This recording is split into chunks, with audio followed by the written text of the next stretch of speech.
నెల్లూరు జిల్లా వింజమూరులో మీడియా ప్రతినిధులు ఐక్యంగా నిరసన వ్యక్తం చేశారు. చిత్తూరు జిల్లా వీకోటలో ఇటీవల ఏబీఎన్ ఆంధ్రజ్యోతి రిపోర్టర్ జగన్మోహన్ హత్యను తీవ్రంగా ఖండిస్తూ ఉదయగిరి నియోజకవర్గ ఎలక్ట్రానిక్ మరియు ప్రింట్ మీడియా జర్నలిస్టులు ఆందోళన చేపట్టారు.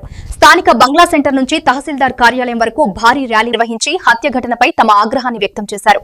అనంతరం తహసీల్దార్ కు వినతి పత్రం సమర్పించి దోషులను కఠినంగా శిక్షించేలా ప్రభుత్వం తక్షణ చర్యలు తీసుకోవాలని డిమాండ్ చేశారు. ఈ సందర్భంగా సీనియర్ జర్నలిస్టులు నరసింహ, భాస్కర్ రెడ్డి మాట్లాడుతూ జర్నలిస్టులపై జరుగుతున్న దాడులను అరికట్టాలని కోరారు.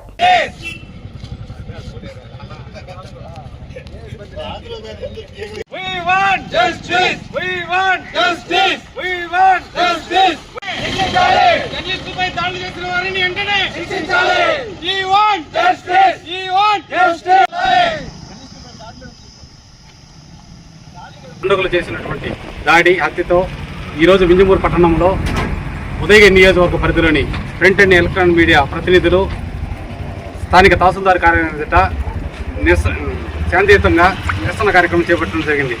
రాష్ట్రంలో ఈ గవర్నమెంట్ వచ్చినప్పటి నుండి జర్నలిస్టులపై అనేక దాడులు నిర్వహిస్తున్నారు, అనేక హత్యలు చేస్తున్నారు. వీటిని వెంటనే ప్రభుత్వం జర్నలిస్టులపై దాడులు చేసిన వారిపై కఠినంగా శిక్షించాలని, అలాగే వారికి జర్నలిస్టులకి రక్షణ కల్పించాలని కోరుతున్నాం. సమాజంలో జరిగేటువంటి అన్యాయాల అక్రమాలను వెలికితీస్తూ సమాజానికి దిశానిర్దేశం చేసేటువంటి పాత్రికేయులు నిర్వహిస్తున్నారు. నిజాలను నిర్భయంగా బయటపెట్టేటువంటి పాత్రికేయులని కొంతమంది లక్ష్యంగా చేసుకొని దాడులు చేయటం, తర్వాత హత్యలు చేయటం అనేది ప్రజాస్వామ్య స్ఫూర్తికి విరుద్ధం. ఎట్టి పరిస్థితుల్లో కూడా ఇది ప్రతి ఒక్కరూ ఖండించవలసినటువంటి అంశం.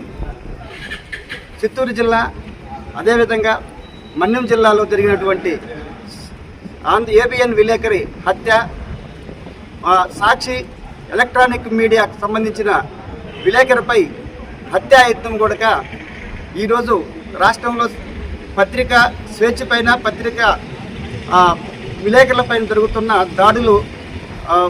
దాడులకి నిరసనగా ఈరోజు ఉదయగిరి నియోజకవర్గంలోని ప్రింట్ అండ్ ఎలక్ట్రానిక్ మీడియా సంబంధించిన ప్రతినిధులు శాంతియుతంగా వింజమూరులో ర్యాలీ నిర్వహించి తహసీల్దార్కి వినతి పత్రం ఇవ్వడం జరిగింది.